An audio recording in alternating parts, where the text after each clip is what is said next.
Hi everyone! Welcome to the first episode of a mini-series on my channel. That will be me analyzing Randy Cunningham, the 9th grade ninja! Today I'm going to analyze the episode called NinjaFan. Enjoy the video!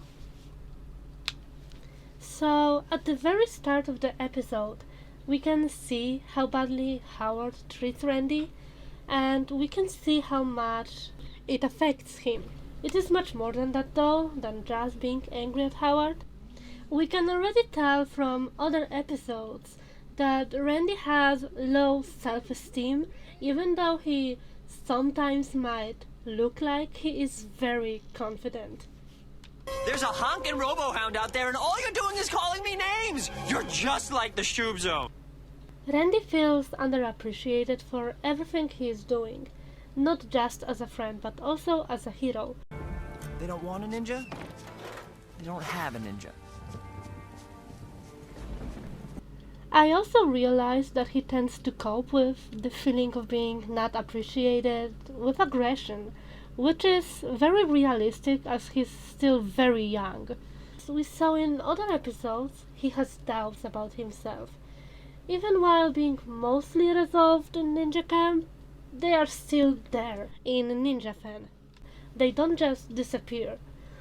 Later in the episode, we can see how he gives in and tries to be a good friend to Howard, as usual, but we can also sense his annoyance with him and resentment building up inside throughout the episode. Then we see him listening to the Ninja of Norrisville song, written by a fan. This moment gives him more confidence in himself, and is also the moment he truly feels appreciated. It's the most beautiful thing I've ever heard! This is why he is able to stand up to Howard and refuse doing things for him again. We can see the peak of his resentment, at least in this episode, when he is leaving the place. This is also exactly where he meets Rachel again. And to be fair, this is the worst time for her to see the ninja, to see Randy, especially that he is literally going through feeling unappreciated and also feeling as if he lost control. And she is giving him basically all that he feels he is lacking. In some way she is feeding into the issue rather than help with it. This is why when she tells him that he is able to be appreciated, that he is allowed to let someone in, do something kind to him, he feels good. With Rachel, he felt in control that he clearly felt like he is lacking before.